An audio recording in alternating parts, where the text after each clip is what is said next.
There's just something I love and have missed about the change of season. We've lived in the South most of the last 10 years, and I've really forgotten how much I love the fall. The last little remnants of summer have faded here, and there is a crispness to the air that is just so refreshing. Moving to the other side of the world has definitely felt like our biggest adventure yet. And while exciting at first, the newness of everything has started to wear off, and the reality that this is now my life is starting to sink in a bit. I've really been struggling with feelings of discontentment lately, feeling purposeless and just doing the same mundane tasks over and over again. I think deep down we have this desire for purpose, and we almost have a fear of being mediocre. As a mom, we feel like nobody really sees the day-to-day work that we put in, and it's hard to gauge how we're doing, and we generally view our children's behavior as a direct reflection of how good of a parent we are. Nothing has challenged my contentment more than moving away from all that was once familiar.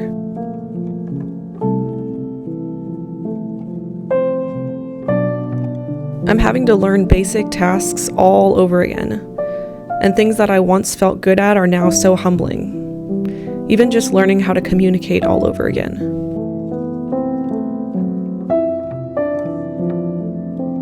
Coming here, I quickly realized all the ways that I look to other things for my comfort and my contentment. I realized that in a familiar culture, we're unconsciously comparing and gauging how we're doing based on those around us. And I don't know if I would have recognized this without moving away from it.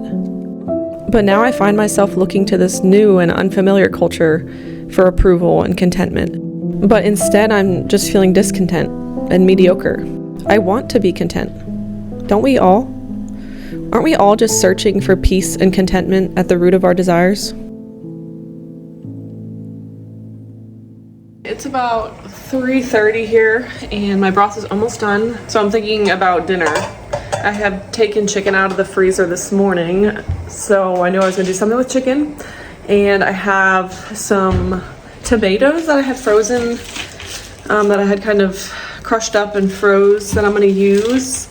And I have some onions and mushrooms, and I think I still have a pepper. I think I'm going to make some sort of like chicken cacciatore, Italian something, with some noodles for dinner. Like I said, I kind of planned with what I have in my fridge and freezer, more so than just planning my meals out for the week. So that's what I'm thinking for tonight.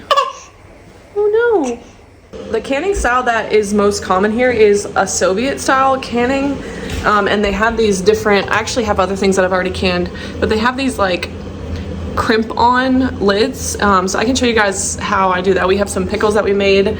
And I already canned some beef broth earlier, and we haven't had any issues with it so far yet. So I'm gonna turn this, some of this broth into some cans that I can use later as well. Okay, so I have my broth strained here. So first I'm going to boil this big pot of water, and I'm gonna sterilize my jars. Two of these, I guess these would be like a quart size jars, need to be sterilized before we can actually do our canning process. This is going to be like a water bath canning process, and then I can show you how I put the lids on. This one I'm going to keep in my fridge because I'm going to use it this week for some meals. So okay, so my water was at a boil, and now I'm going to just sanitize these and boil my jars with the lids in there for about 5 minutes. Okay, so I took my jars out, and I actually dumped some of my water out because when you put your jars in that are full, they'll displace some water, and you don't want the water going into your jars because they will be open. These will not be sealed yet like you would normally water bath. So you need a rag at the bottom of your pot, and I'm gonna fill my jars up here. We're gonna use this fun little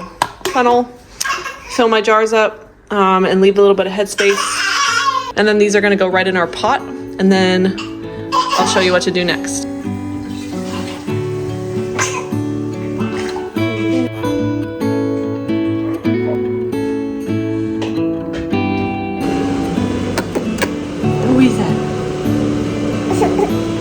So this is what it looks like right now, and these lids are just sitting on top here. They're not actually sealed on yet. It's just to prevent the water from bubbling inside.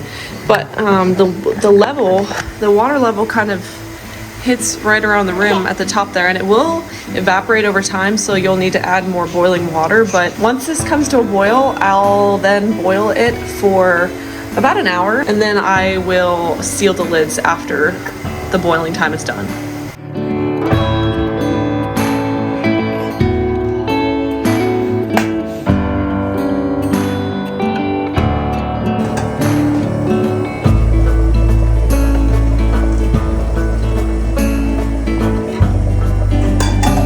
Okay, so this is what the crimper looks like. It's kind of like a big can opener. And let me show you how this is done. All right, so the lid goes on like that. And this is gonna sit on top. You push down and you're gonna go around. And it kind of crimps the can top on. And you go around about 7 to 8 times and you'll hear it click. And that's how you know it's done, like that. So there's our one jar. And you'll be able to tell that the lid's not popped up anymore. So I'll let that cool and I'll write on it what's inside of it.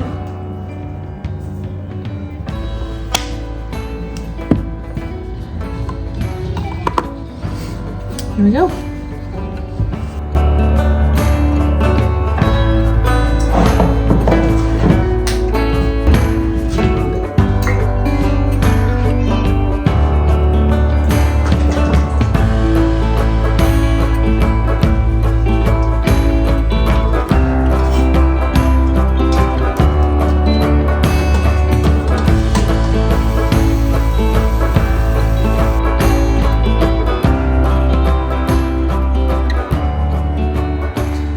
Okay, I just finished language for the day. Oh, we got some more cats out in the yard.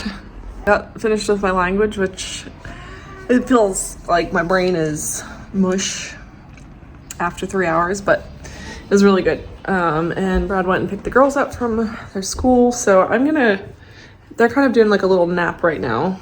But I'm gonna clean up here, try to clean up our kitchen. And then maybe I'll do a workout in a little bit. I'm also pulling out some things for dinner tonight, and I feel like I cook a little bit differently here. I kind of already explained how I get groceries and how that, I used to do a full week's worth of groceries, but now I kind of buy a little bit more frequently throughout the week. But I'm pulling out some meat for dinner. So tonight we're gonna do salmon. And the way that I've changed the way that I prep my meals a little bit more is that I don't plan my meals so much out like what I'm gonna make each day for the week, but rather just looking at what I have in my freezer because I don't have a whole lot of space. So tonight we're gonna do salmon. So this is how our salmon comes here, and it's basically filleted the opposite way that you would in the States. Like normally this is what you're getting.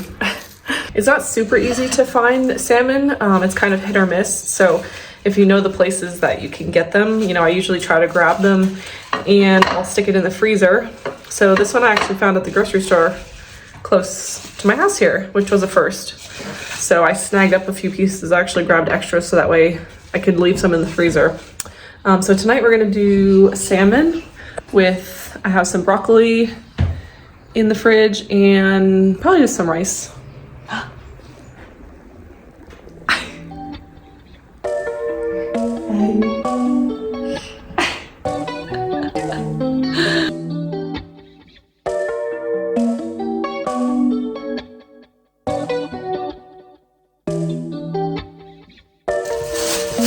This is what always happens to my trash bags when I go to pull them out. They're just super thin.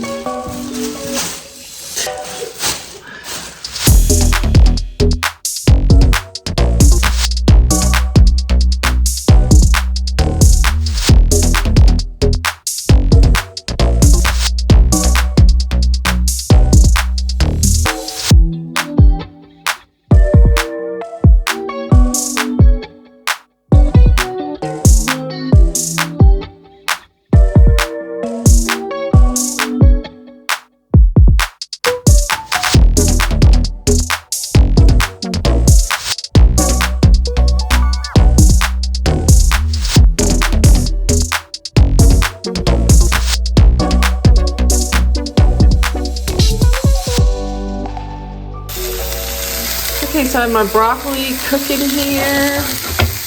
And then I'm going to throw on these salmon fillets. I have a sauce that's just like soy sauce and lemon juice and garlic. I've also been testing out a new fermentation. I've done sauerkraut before in the past and I do sourdough, but I wanted to try to make like a fermented drink. Like you can kind of make your own soda. So I'm gonna try a ginger, they call it ginger beer, but like a ginger soda fermentation. So I need to go ahead and feed this. It said like 2 to 4 days, and you just have to feed it with some sugar and a little bit more ginger. So that's what I'm gonna do right now. I'm gonna cut that up and feed it. What you doing, Hayden? Yeah.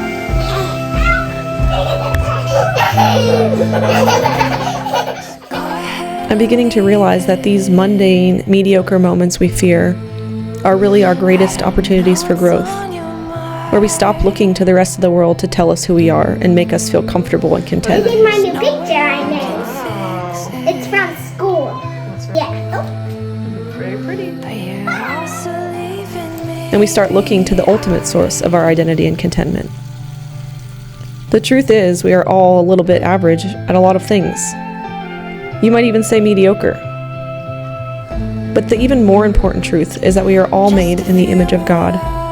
And even in the mundane moments when we feel mediocre, we can honor and glorify God. When our efforts feel like failures, there is somebody who sees and knows us. The world wants to tell us what will fulfill us, and you don't have to be alive that long to realize that those things won't satisfy us. C.S. Lewis said it best: "If I find in myself a desire which no experience in this world can satisfy, the most probable explanation is that I was made for another world." Or won't you stay?